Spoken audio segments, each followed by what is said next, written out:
Hello, Harris. Congratulations on your amazing achievement in GATE 2024 CSE paper.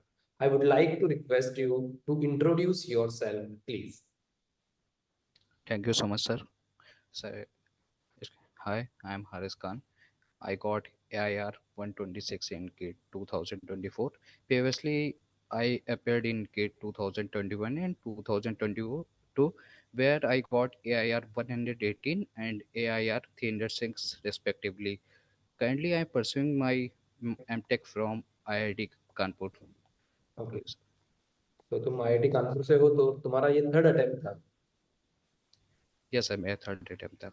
Okay, so first time तुमने rank कौन सा बताया तुम्हारा 22 में? सब सब 118 थर्ड ईयर था सर मेरा यूजी का। 180, राइट? 118 सर। 118, ओके। 118 तुम्हारा 22 में था, और 23 में कौन सा रैंक था? Sir, sorry, it was 21, and in 22 it was 306 rank, 306. Okay, and 23 में? Yes, sir. 23 में तुमने अटेम्प्ट नहीं किया? Yes, sir. Appearing with it. Good good. तो तुम्हारा यार फर्स्ट अटेम्प्ट में भी सेकंड अटेम्प्ट में भी इतना अच्छा रैंक था, और इस बार भी काफी अच्छा है। सो चलो, Yes, अब जानते हैं आज आपसे पूरी जर्नी के बारे में कि तुमने कैसे प्रिपरेशन करी, क्या रिसोर्सेज थे तुम्हारे। सो मेरा तुमसे नेक्स्ट क्वेश्चन है कि थोड़ा सा ये बताओगे ऑडियंस को कि जो बच्चे सेकेंड ईयर के इस वीडियो को अगर देख रहे हैं, फर्स्ट ईयर के इस वीडियो को अगर देख रहे हैं, कि गेट सीएस में गेट सीएस को क्रैक करने के बाद क्या अपॉर्चुनिटीज होती हैं। Are there any job opportunities in PSUs और other private sector after cracking the gate examination in computer science and engineering? yes, sir. Sir, there are exactly many opportunities in PSUs, जैसे कि bark है, DRDO है, IUCL है। इसमें मैंने computer science students के लिए बहुत अपॉर्चुनिटीज़ होती हैं। एंड ऑब्वियसली एमटेक तो मोस्टली सीएससी स्टूडेंट्स तो प्रेफर करते हैं एमटेक। तो एमटेक में तो आप अपॉर्चुनिटीज समझ सकते हैं, एम्पल अमाउंट ऑफ अपॉर्चुनिटीज होती हैं। इसके अलावा से एमटेक को अगर हटा दें तो एमएस होता है, एमएस भी कर सकते हैं स्टूडेंट्स। एंड फॉरेन कंट्रीज में भी एमएस हो सकता है through GATE score card. Okay, बात करते हैं तुम्हारी। तुमने गेट को अपना सीरियस करियर ऑप्शन क्यों माना? तुम लगातार इसमें प्रिपरेशन करते जा रहे हो, पिछले 3 साल तुमने अटेम्प्ट भी दिया। तो क्या रीजन है कि तुमने गेट को मतलब चूज किया तुम्हारे करियर के लिए? सर एक्चुअली पहले तो सर स्टार्टिंग में पीएसयू जॉब्स के लिए था। सेकेंड ईयर से मैं गेट ओरिएंटेड हो चुका था, प्लेसमेंट्स को मैंने फोकस नहीं किया। एंड कर 1 ईयर में मैंने जितनी भी तैयारी करनी थी कर ली, एंड थर्ड ईयर गेट आया, उसमें मैंने अपेयर हुआ और सर उसमें सर रैंक आ गई। बट वो थर्ड ईयर की रैंक पीएसयूज़ के लिए नहीं, मतलब यूज़फुल नहीं होती, क्योंकि वो कर फोर्थ ईयर या उसके बाद का रहता है। तो सर फिर मैं गेट के लिए अपेयर हुआ। अनफॉर्चुनेटली सर उसमें रैंक इतनी सफिशिएंट रैंक नहीं थी कि कोई पीएसयू में मतलब ज्वाइनिंग हो सके। इंटरव्यूज़ कॉल्स तो आए थे पीएसयूज़ से, बट एक कॉन्फिडेंस भी सर कम हो गया था कि इंटरव्यू वो पीएसयूज़ में अपॉर्चुनिटी मिलेगी कि नहीं मिलेगी। तो सर मैंने फिर लेटर ऑन मैंने इससे एमटेक के लिए आईआईटी कानपुर में ज्वाइनिंग कर ली। फिर सर वो 1 ईयर यहाँ पे वो स्टडी की सर। माइंड सर वो कहते नहीं है, अगर आउट ऑफ इंटरेस्ट वर्क करो तो सर चीज़ें हैंडल नहीं होती हैं। तो नहीं। सर यहाँ पे भी हो रहा था। यहाँ एक्चुअली सब कुछ हैंडल तो हो रहा था, बट एक इंटरेस्ट नहीं आ रहा था। प्लेसमेंट सर, प्लेसमेंट के लिए अपेयर हुए तो प्लेसमेंट भी हो गया, सब हो गया, थीसिस वर्क भी सर सब चल रहा है। बट एक इंटरेस्ट, आउट ऑफ इंटरेस्ट चीज़ें हो रही थी। तो मैंने आफ्टर द प्लेसमेंट दिसंबर में मैंने फॉर्म ऑलरेडी फिल कर चुका था गेट का, बट प्लेसमेंट के लिए वो गेट के लिए टाइम नहीं मिला था ड्यू टू प्लेसमेंट्स। उसके आफ्टर प्लेसमेंट फिर 50-60 डेज बचे थे। मेरा एक फ्रेंड था, मैं उससे बात कर रहा था, प्लेसमेंट का बता रहा था। तो उसने मुझे मोटिवेट किया कि यू कैन कम बैक, तुम कर सकते हो गेट के लिए। मैंने सोचा गिव अप कर दिया था, मैंने सोचा 24 का नहीं दूंगा क्योंकि प्रिपरेशन नहीं है। बट उसने कहा कि तुम्हारा ऑलरेडी तुम इतना डीप में जा चुके हो कोर्सेज में, तुम अगर फिर से स्टार्ट करोगे, मुझे खुद से तुम ज़्यादा तुम पे भरोसा है। उसने कहा तो सर ये कुछ मोटिवेटिंग वर्ड्स थे, तो मैं कंटिन्यू करना स्टार्ट कर दिया। फिर मैंने सर फिर जितने भी थे सर ऑनलाइन जो फ्री टेस्ट सीरीज रहती थी उनको ही देखा, कोई मैंने एनरोल नहीं किया था किसी टेस्ट सीरीज में। फिर सर गेट का सर ऐसे हो सर पेपर हुआ सर फिर। बहुत बढ़िया, बहुत बढ़िया। मतलब एक दोस्त ने तुम्हारी अहम भूमिका निभाई इस पूरी जर्नी में। तो यस सर। ऐसे दोस्त बहुत कम होते हैं जो इतना मोटिवेट करते हो। बाकी हमने तो यस दोस्त अक्सर आसपास ऐसे ज्यादा देखे हैं कि वो आमिर खान वाले जो दोस्त होते थे ना, वो पीरियड्स वाले, कि ज्यादा यस सर। नंबर आ जाए तो भी बड़ा दुख होता है, कम आ जाए तो भी बड़ा दुख होता है, वो वाले। बट दोस्त एक अलग ही चीज होती है। दोस्त अगर हेल्प करता है तो उससे बड़ी कोई बात नहीं होती। बहुत अच्छा लगा आपकी इस मोटिवेशन को अपने दोस्त के द्वारा लेने पे, बहुत बढ़िया बात है। तुमने कभी ये सोचा था कि गेट प्रिपरेशन के दौरान, लाइक मैं 3 डिजिट रैंक वापस ले आऊंगा? और अभी तुमने जिक्र किया कि तुमने दोस्त के कहने पे प्रिपरेशन शुरू की वापस से, तो वो कौन सा मंथ था जब तुमने वापस से प्रिपरेशन शुरू करी? आई I मीन कितना, कितने मंथ बचे थे एग्जाम को, और कितने महीने में तुमने सर कर डाला? Sir I can tell you the exact date. Actually placement season over हो चुका था, प्लेसमेंट हो चुका था, जॉब हो चुकी थी। फिर सर मैं ट्रिप पे चला गया था हिमाचल पे। आफ्टर कमिंग फ्रॉम ट्रिप 28 दिसंबर डेट थी जहाँ से मैंने स्टार्ट किया। नोट्स थे, नोट्स को स्टार्ट किया पढ़ना। हम्म। सर 20 और वहाँ से देखा जाए एग्जैक्टली 50 डेज थे, टोटल इन टोटल 50 डेज थे। क्योंकि सर ऑलरेडी वो सब चीज़ें पहले कुछ ईयर्स में पड़ी हुई थी, वो इतनी डिफिकल्टीज फेस नहीं हुई। मतलब 1.5 महीने में तुमने पूरा अपना रिवीजन कर लिया एक तरह से? Yes sir. ग्रेट, ये बहुत बड़ी बात है यार। तुम मतलब रिवीजन भी करना अपने आप में, मतलब प्रिपरेशन सबको ही पूरा साल भर ही करनी पड़ती है लगभग, किसी भी एग्जाम की कोई प्रिपरेशन कर रहा हो, चाहे वो एक बार दे चुका हो। पर तुमने 1.5 महीने में किया, इससे पता लगता है कि तुम्हारे कोर सब्जेक्ट्स पे काफी अच्छी कमांड रही है। तो इट्स अमेजिंग। तो तुमने हैरिस कभी प्लान किया कि गेट जैसा बड़ा एग्जाम तुमने क्रैक किया है, तो अब कुछ और भी बड़ा करना है लाइफ में, लाइक कैट, यूपीएससी, इनके बारे में सोचा है कुछ? Yes sir, there is a plan. After joining PSU मेरा प्लान है कि यूपीएससी की तैयारी करना है। ओके, तो तुम्हारा ड्रीम है यूपीएससी में जाना? Yes sir. That's great. First of all sir चाहते हैं एक सिक्योर जॉब हो जाए, उसके बाद सर यूपीएससी की तैयारी करना तो फर्स्टली प्लान ए में सक्सेसफुल सक्सेसफुल रहेंगे तो प्लान बी पे जाएंगे। है। Yes sir. That's great. चलो अब बात करते हैं अपन गेट सीएस पेपर की। If we compare both years paper, what was the difficulty level of GATE 2023 and 2024? But तुमने बताया 23 में तुम अपियर नहीं हुए हो, तो अपन कंपेयर यस करें सर। 2021, 2022 एंड 2024, और प्रीवियस ईयर तुमने देखा होगा 23 का। और जब इतनी अच्छी प्रिपरेशन तुम्हारी है, तो तुम 4 साल को अगर यस तुम सर। अपने नजरिए से देखो, तो क्या लेवल इंक्रीज होते गया है, या फिर कैसा डिफिकल्टी लेवल था? थोड़ा सा कंपैरिजन करके। Yes sir. Sir if I order them, so now on the basis of difficulty level, sir 2022 gate paper was very difficult compared to all these papers. And if second number पे sir 2021 gate paper है which was conducted by IIT Bombay. Sir third number पे 2024 का है। Fourth number पे 2023 का है। ऐसे you can see कि कट ऑफ भी सर क्लियरली एक्सप्लेन करते हैं कि कितनी डिफिकल्टी लेवल्स था गेट पेपर का। ओके।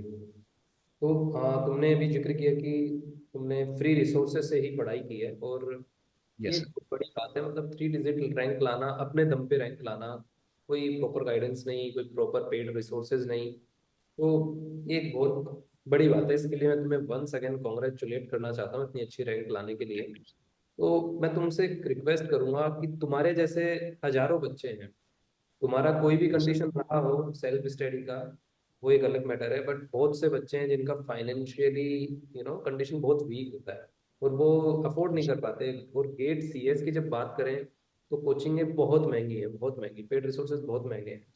तो सर। ऐसी कंडीशन में जो सेल्फ स्टडी प्रिपरेशन कर रहे हैं या करना चाहते हैं, उनको तुम वो कौन सी बुक्स हैं, या फिर तुम्हारी तरफ से वो पूरा क्या सजेशन रहेगा उनको, कैसे वो प्रिपरेशन शुरू करें जीरो से एंड तक? कौन सी वो बुक्स हेल्प कर यस सकती हैं उनको घर पे ही? सर एक्चुअली मैं books books are quite lengthy, तो बुक्स में तो बिलीव नहीं करता, बट यूट्यूब पे there are lot of contents available on YouTube for computer science. तो अगर कोई भी स्टूडेंट्स अगर तैयारी करना चाहता है, तो ये एक्सक्यूज़ नहीं होगा कि कंटेंट नहीं है। यूट्यूब पे कंटेंट फ्री अवेलेबल है, कंप्लीट कोर्सेज अवेलेबल हैं। If you want to if you want to try, then YouTube पे सर पूरा कंटेंट अवेलेबल है, तो कर सकते हैं स्टूडेंट्स। मैंने सर वो यूट्यूब से ही की थी सर। तुम्हारा सो कहना है कि एक्चुअली यूट्यूब पे फ्री रिसोर्सेज हैं, उनकी हेल्प लो और आगे बढ़ते रहो। यस सर, यूट्यूब है एंड गूगल गूगल कर सकते हैं सर। गूगल पे भी बहुत कंटेंट है, अगर जो भी कंटेंट के लिए क्वेश्चंस डालो तो सर मिल जाता है। एंड एक्चुअली कोचिंग सर मेरे लिए लकी नहीं रहती, तो सर मैंने कभी कोचिंग के लिए ट्राई भी नहीं किया सर। वाह, बहुत बढ़िया। मेरा तुमसे नेक्स्ट क्वेश्चन है, क्रैक तुम्हारी तरह करना, it's not an easy task. ये मैं बहुत अच्छे से समझ सकता हूँ, इतने सारे इंटरव्यूज लिए तो मुझे भी थोड़ा अंदाजा हुआ है गेट क्या चीज है। So it's very it's not very easy to crack GATE like you, like 3 digit और डबल डिजिट और सिंगल डिजिट। तो जो बच्चे सेल्फ स्टडी से जस्ट क्वालिफाई करना चाहते हैं गेट को, जस्ट क्वालिफाई, सो वो कौन से टॉपिक्स होंगे, लाइक इम्पोर्टेंट टॉपिक्स, अगर वो उनको पढ़ लेते हैं then they will surely qualify the paper. Actually every year तो वेरी करता है वेटेज, कि हर सब्जेक्ट का कौन कौन सा वेटेज होता है, बट एक कॉमन सा रख ले तो सी एंड डी एस तो कॉमन सब्जेक्ट्स हैं फॉर कंप्यूटर साइंस। वो हर स्टूडेंट्स को आने चाहिए, इंटरव्यू निकालने हो या कुछ भी हो। सी डी एस एल्गोरिथम, ये not for GATE, for other competitive exams and for interviews. And C D S algo, and if we are talking about some easy subjects, then they are TOC। Weightage भी sir उसका on an average 6 to 7 marks रहता ही है, और ऊपर भी जा सकता है। एंड और सर होता है डेटाबेस सिस्टम, ऑपरेटिंग सिस्टम। अगर कट ऑफ क्लियर करना है तो सर ये सफिशिएंट है। Apart from these subjects we have some aptitude and mathematics. वो तो सर सारी ब्रांचेस के लिए कॉमन है, कंप्यूटर साइंस के लिए कॉमन है। अगर यही अच्छे से हो गया एप्टीट्यूड एंड मैथमेटिक्स, तो कट ऑफ तो इजीली क्लियर हो जाएगा इससे। अच्छा, मतलब एप्टीट्यूड एंड मैथमेटिक्स पे अच्छा कमांड रखना ही होगा अगर जस्ट यस क्वालिफाई करना है तो। बाकी कोर सब्जेक्ट में एक दो टॉपिक्स और अगर पढ़ लेते हैं तो क्वालिफाई इजीली हो जाए। Yes sir. थोड़ा सा तुम्हारे डेली शेड्यूल के बारे में बताओगे, लाइक तुम्हारा टाइम टेबल कैसा था? क्या तुम्हारे स्टडी टाइम टेबल के अलावा अपने बॉडी को भी कुछ टाइम टेबल में उसके लिए भी जगह थी, लाइक योगा, एक्सरसाइज, कितने घंटे सोना है, क्या खाना है क्या नहीं खाना, कि उस एग्जाम के दिन तुम फिट रहो, तुम अच्छे से एग्जाम दे पाओ, तो उसकी क्या तुम्हारी प्रिपरेशन थी, टाइम टेबल शेड्यूल? उसके अंदर तुमने योगा को, एक्सरसाइज को, स्लीप को कितना टाइम दिया था अपनी पढ़ाई के अलावा? या this is a good question. Actually I don't compromise with my sleep and या फिटनेस ऑल्सो। सो मैं एक्चुअली मतलब 7 to 8 आवर्स स्लीप लेता हूँ, मतलब ड्यूरिंग माई गेट प्रिपरेशन। तो मतलब 7 to 8 आवर्स स्लीप लेने के बाद अपना जो जो है अपना कोर्स को देखना, उसके बाद पढ़ना। और मतलब डे टाइम तो ये पूरा चलता रहता है, मतलब कि मतलब सब्जेक्ट्स पढ़ना है, गेट पढ़ना।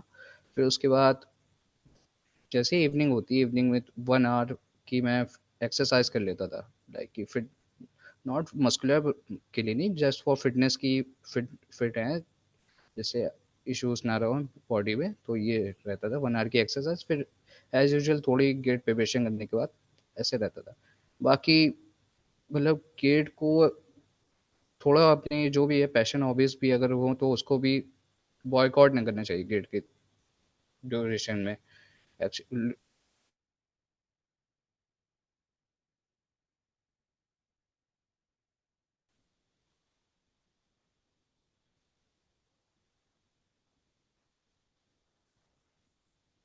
ओके, सो ठीक है, अपने योगा और एक्सरसाइज के लिए, स्लीप के लिए भी अपने शेड्यूल में जगह बना रखी थी। That's good. यस। कि मेरा तुमसे नेक्स्ट क्वेश्चन है कि किसी भी एग्जाम के लिए सबसे बड़ा रोल होता है रिवीजन का। सो तुम्हारी रिवीजन स्ट्रेटेजी क्या थी? सर मैंने डिवाइड कर रखा था पर्टिकुलर इंटरवल्स में कि ये सब्जेक्ट्स अगर रिवाइज कर रहे हैं 2-3 डेज में, तो उसको 1 वीक या 10 डेज में दोबारा रिविजन करेंगे, जिससे ये चीज़ें मतलब ऑब्वियसली ह्यूमन माइंड है, वो चीज़ें जल्दी भूलता भी है, अडेप्ट भी करता है। तो सर तो उसको इंटरवल्स दे रखा था फॉर 24 गेट के लिए। सर बता रहे हैं प्रीवियस गेट के लिए, प्रीवियस गेट एग्जाम्स के लिए तो सर टाइम इंटरवल्स लंबा था, 25 डेज तक था। बट इस बार टाइम थोड़ा शॉर्ट था, तो 1 वीक या 10 डेज में फिर से सब्जेक्ट्स को रिवाइज करते थे।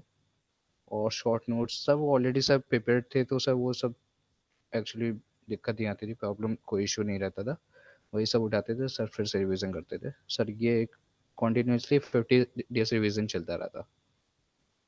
देखो, हमारा जो ये चैनल है फाइंड माय टेस्ट, इस पे हमारा मेन मोटो ये रहता है कि एस्पिरेंट्स जो प्रिपरेशन कर रहे हैं खुद से, तो उनको पूरी इंफॉर्मेशन मिल पाए, जिन्होंने गेट में अच्छे से क्रैक किया है।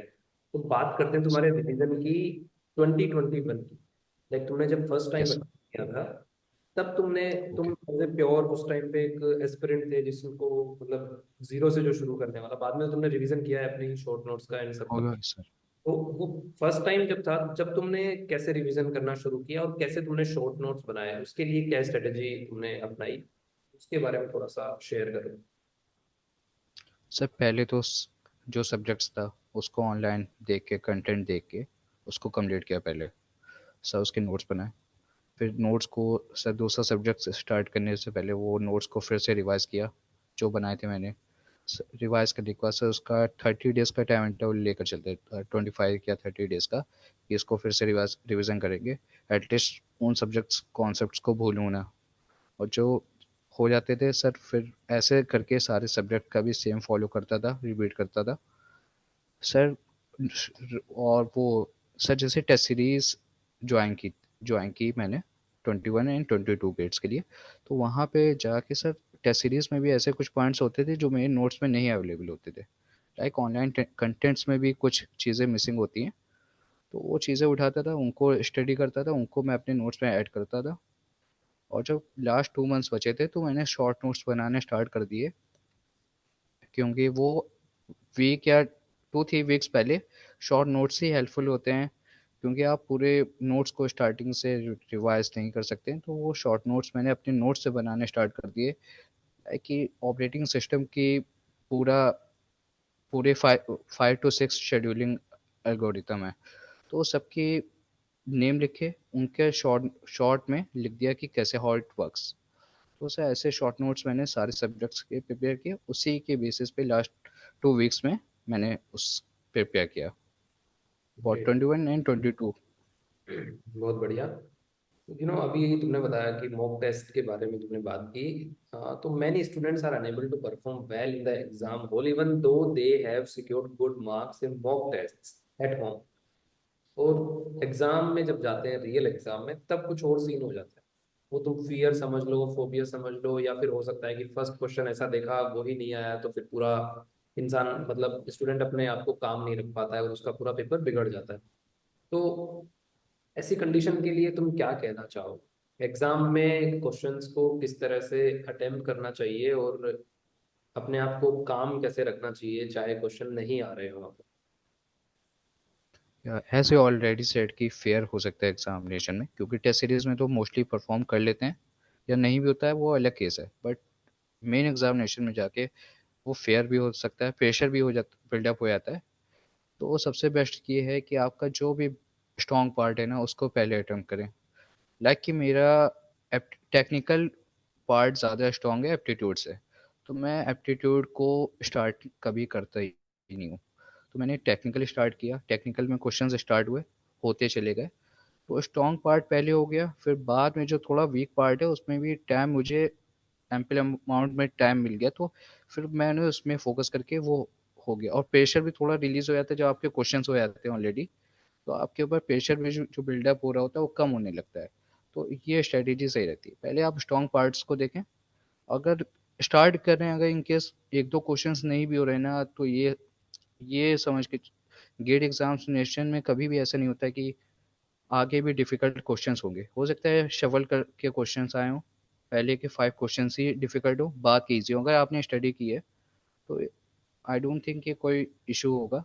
आप बात के कर लेंगे, बट उसको प्रेशर बिल्डअप करके आगे ना करें कि इसके आगे नहीं हो पाएगा, वो नहीं हो रहे हैं उसको छोड़ दें। पहले जो जो होते आ रहे हैं करते जाएं, बाद में उसको रिविजिट करके फिर से करें।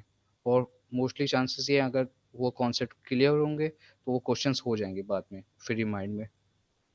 That's great. ये स्ट्रेटेजी सभी स्टूडेंट्स को अपनानी चाहिए। अपने फियर को कम करना चाहिए, पूरी काम के साथ एग्जाम को देना चाहिए, क्योंकि जो होगा वो होगा।